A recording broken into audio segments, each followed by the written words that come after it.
Here we are on the next installment of this old Honda Accord. It's my 2003 Honda Accord. Both boys have put a lot of miles on this. It's been a good car, V6. And we're doing some repair work before we sell it so somebody else can adopt this sweet car. Today, going to change out the wheel bearing. I've been having the ABS lights come on, and after doing some checking here and there, what I believe is causing it is the wheel bearing has gone bad in the front driver's side wheel. So we're going to take that off and put a new one in. So first step, take the tire off. Got the tire off over there. Next step, we're going to take out these two bolts here. It's got the brake line coming down, and we're going to take out a bolt here and down here on the bottom for this brake caliper here. And so we're going to take this off and this off. When we get it off, we'll just set it over in here somewhere, or maybe tie it up to this over here. Okay, so I got the two smaller bolts out up here where the brake line comes in, and I got the two bigger bolts. These are actually 14 millimeters out of the caliper here. And I actually had to use on this lower one, I always douse everything with a little WD-40, helps get some of the grit out of there. But I actually had to use a breaker bar on this bottom 14 millimeter. It was pretty tight. But anyway, so got the bolts off. So now we're going to take the caliper out. And there it is. So I'm going to set it back under here, out of the way. Be careful to protect your hose. You don't want to get any nicks in that, so you're leaking brake fluid. That's not good. All right, I decided to zip tie up my brake caliper there in the back. Now I'm going to take off this bracket back under here, if you can see it, hopefully with the light maybe. I've got a bolt here, and I've got a bolt right here, and these are bigger, probably in that 17 millimeter range. Let's check them. Yep, it's a 17 millimeter there. I've doused them with WD-40 again. There's also some other things I need to start taking off.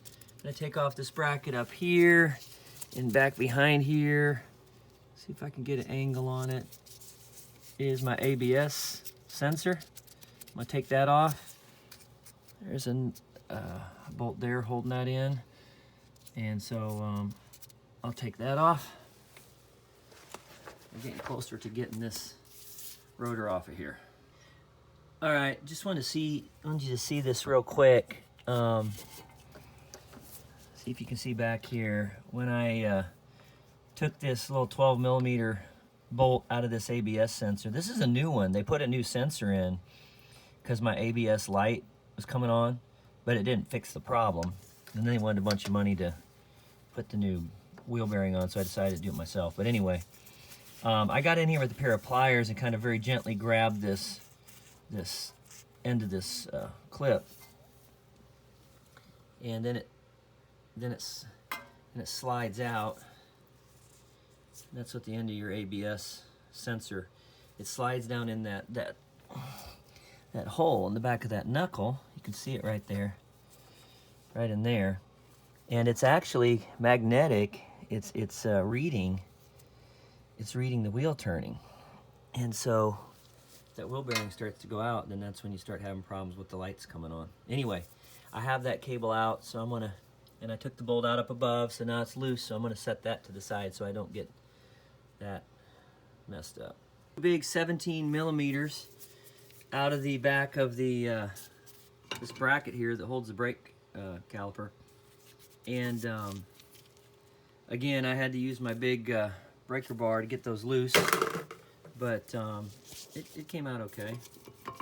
This should slide, yep, should slide off. And actually it's interesting, I'm looking at my brake pads, they're pretty beat up, so I think I'm gonna just put some new brake pads on while I have this all apart here. I've got some See, they've been in there a while. I got a little bit of life left, but not much, so I might as well put some new ones on. Anyway, when I go down to the parts store, I'll probably get some new brake pads. Also, I'm gonna have to take loose next. I'm gonna take loose this tie rod, and if you look at the boot, this tie rod's seen better days. I already put in a new outer and inner tie rod on the other side, on the front.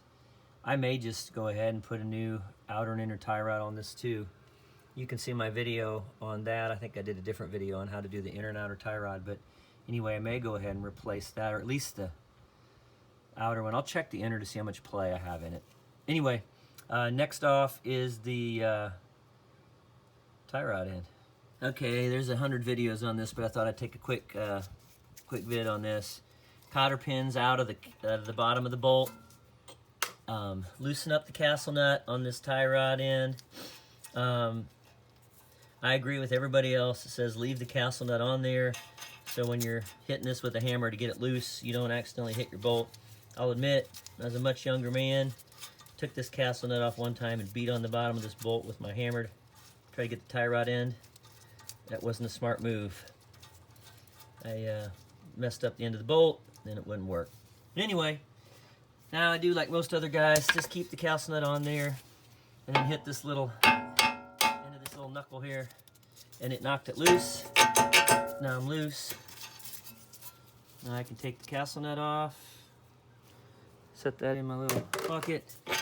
Tie rod end is out, and yeah, the boot's cracked, so I don't even know why I would put that back together. So you can watch my other video or somebody else's video on how to do this tie rod. Trying to check the inner part of it. It's a mess in there. It's just all shot, so I'll probably just go ahead and do inner and outer if they have it at the parts store. Checking back in, I did decide to go ahead and do the inner and outer tie rod while I was in here since it was all beat up. So I got that taken apart, but I already have a video on that. You can check that. I do want to mention something about getting off this axle nut, the CV axle nut. Some of the videos online you're going to see, looks like they're showing it come off pretty easy. That may or may not happen. So go do your research. If you can't get this off right away, this on this 2003 Accord V6 is a 36 millimeter. I didn't have that size ratchet. I tried all kinds of wrenches. I couldn't get it. So I went and got the ratchet head. And then I jumped on it with a breaker bar, and then I put a 3-foot cheater bar on it. It would not come loose. Then I tried everybody's little trick on putting penetrating oil, and I tried the candle and heated up trick. None of that worked for me. It would not come off. So I took a rag, soaked it with penetrating oil, and rubber banded the rag on the bolt overnight. Then I went down to Lowe's because I'm not a daily mechanic, and I didn't have one of these impact drivers. I went down to Lowe's, and I just bought me an impact driver. I'll figure I'll be using it quite a bit over the next 5-10 years. I bought me an impact driver, came back, penetrating oil had been soaking in. I heated it up with my torch for a while, and then I put that impact driver on it and hit it once. It didn't move. Hit it again, and it finally broke loose. So just want to warn you, if you're going to try this at home, you might want to test this nut before you get into the project, because if you don't, you're probably going to need an impact wrench to get that off of there. Anyway, next steps, we're going to take off this ball joint up here, and there's a ball joint under here, right here, and we're going to take loose those. We're going to knock them loose with our hammer, get those to pop out, and then this whole arm will come out, and then we're going to get to the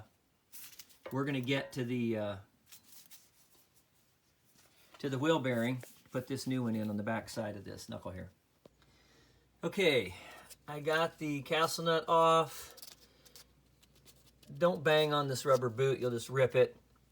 I was able to kind of knock the side of this bracket down here, and it knocked this loose, so I got that down. I got this bottom castle nut off, and of course this bottom ball joint stuck pretty tight. I ended up having to take I took this car jack. I left the castle nut on the bottom, but I lowered it down so I wouldn't beat up the bottom of my bolt. And I kind of just jacked just a slight bit of pressure up from the bottom to kind of give me a bit of a lift on this ball joint. And then I hit on the side of the control arm here. And with my 2-pound sledge, just kind of tapped on it, and it knocked it loose. So now, because I got the CV axle nut off, this axle is loose, and I should be able to lift this whole part, should just come right out. And I'll have this out, and we'll look at the back of it and check out the wheel bearing. Okay, CV joint is out, lifted out the arm. Here we've got the back of it, and there's my bearing. Not looking very good.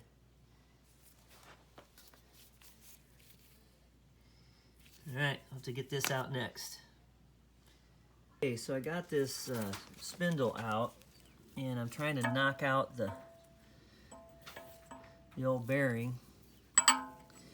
And I've got a ratchet that's set down in here. I'm hitting it with my hammer, but it was kind of tight, so I put some penetrating oil on there, letting it soak. And while I was doing that, I went ahead and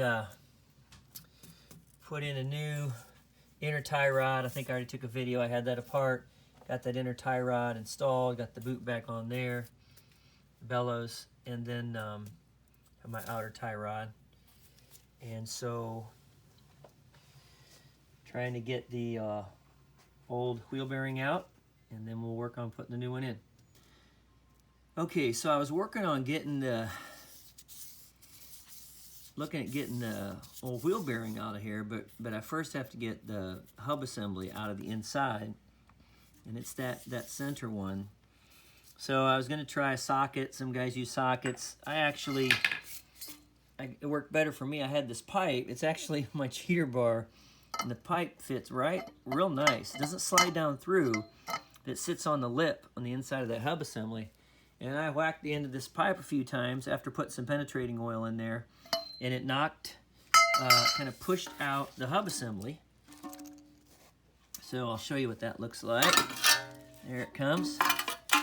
And so here's the hub assembly. It's out, and I cleaned it up a little bit. I'll wipe it off again. I'm not putting a new one in. That one's not terrible. I'm gonna hang on to that. So now, got rid of the rest of the spindle, and look at there on the inside. You can see there's the bearing, wheel bearing we're trying to get out. And what you notice is it's got this little slip ring here with the two little teeth.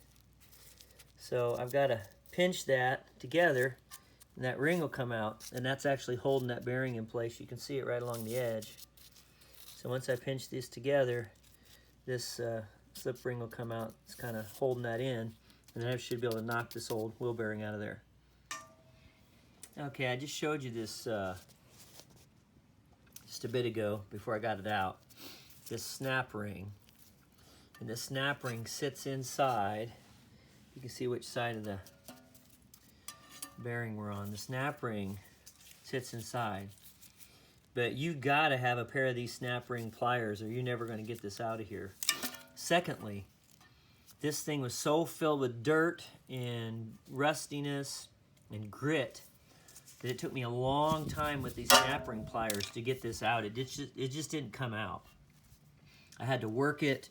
I had to get some penetrating oil down in there, and just kept kind of squeezing it over and over again, and started working and kept trying to collapse it a little bit to get that penetrating oil down underneath of it, to get that grit, because that grit was packed in so tight, that dirt, that it was holding it in there tight. So I finally got it out without breaking it. It's a metal ring. It's fairly heavy duty, but you got to have a pair of that snap ring pliers, and you can't give up on it. You just got to work at it till you get all the grit out. Now I'm going to flip this over,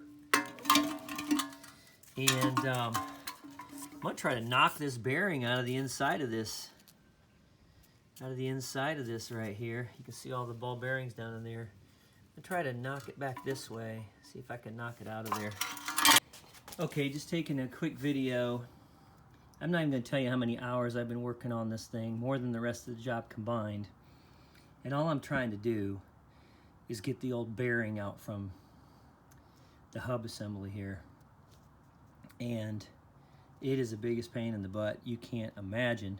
I've soaked it, I've heated it, I've done everything. Well, I don't own a bearing press, but O'Reilly's had one I could check out. So I went and checked it out. And basically, you can find 100 videos on YouTube about this. But it's this big bracket. Some guys like to use the cup to catch it, but you don't have to use the cup to catch it. Anyway, I chose to use this frame because it fit better on my Honda Accord. A spindle here. And you can see as I'm cranking down on this thing, this lip right here, this is the bearing that's coming out. So this isn't a tutorial on how to use the wheel bearing press. Some people call it different things, but that's basically what it is. There's a bolt on this side with a big washer looking thing that pushes the bearing through the hub assembly.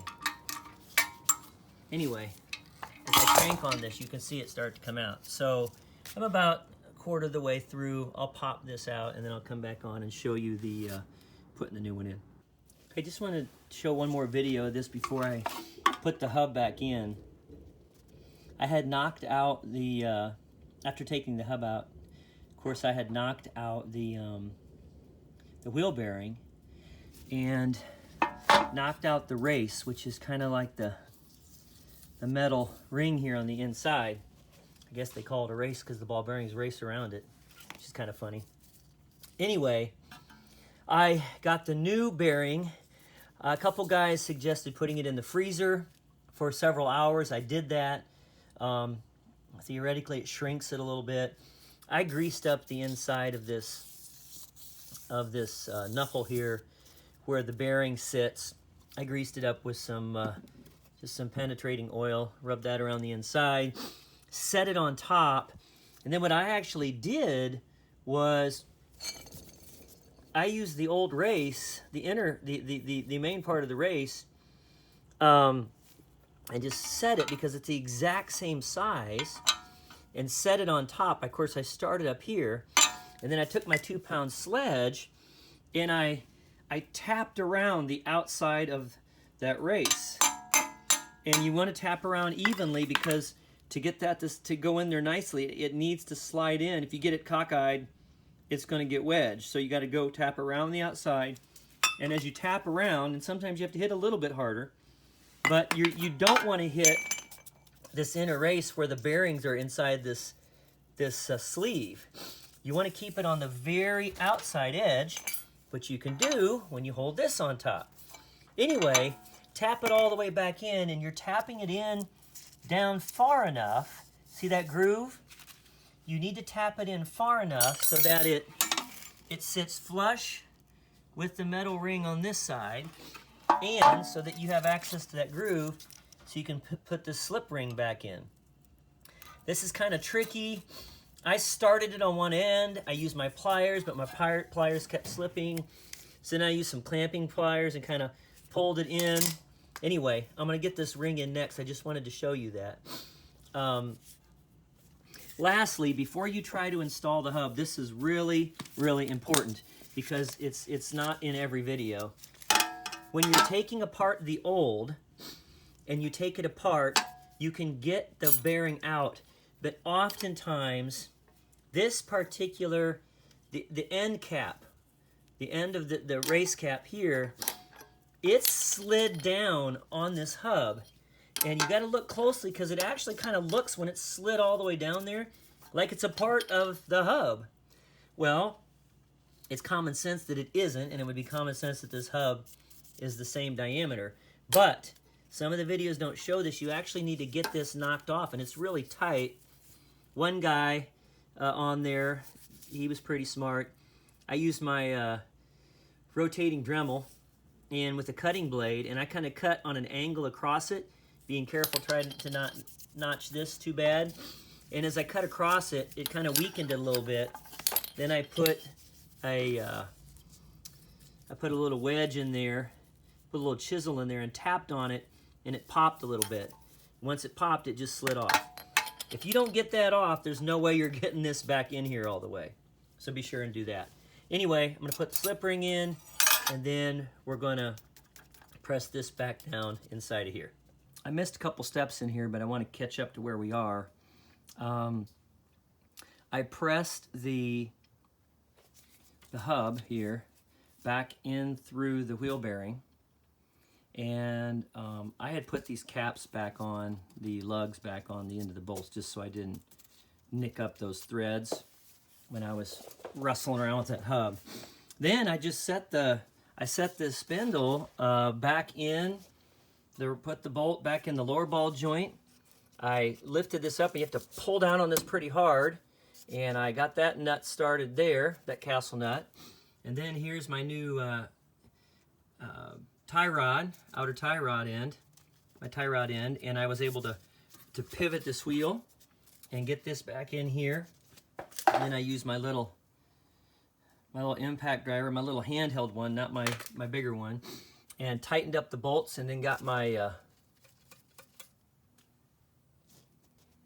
cotter pins back in here. I just have been getting the ABS sensor. I don't know if you can see it back in here. Let me see if it's kind of dark. But this goes down, there's a hole on the back side of this knuckle down here in the bolt. You'll see the bolt slot. So kind of I had actually bent this shield out. I had to bend this shield. It must have gotten bent a little bit when I was messing with it. I pulled it back this way to get my ABS sensor back in and get the bolt in. I'll just bend it back once I get the rotor back on. And I'm going to put my bolt in here, and then I'm going to get the rotor put on, and I'm going to work on reestablishing the calipers. I actually thought, well, while I'm at it, might as well put some new brake pads on. I only had about a quarter left on the old brakes, a third to a quarter. After I got this spindle and this hub assembly put in here, I reached back and was able to slide in the CV axle, and I grabbed onto it back here and kind of worked it through, and it slid down in through here, and I put the axle nut on the end, and I've just used my impact wrench here, my bigger one. I'm going to knock it one more time to make sure I get that tight. And then you can see that little slot right there. That's so you can take a screwdriver and a hammer and kind of nick that down. Just for some reason, in case this tries to back out a little bit, it will stop it from coming off. Of course, you don't want that coming off if your wheel's attached to this. So anyway, that's the update. I'll keep moving forward and check in here in a bit when I get to the next step with the brakes. All right, last video of the project. I already showed you everything's hooked back up.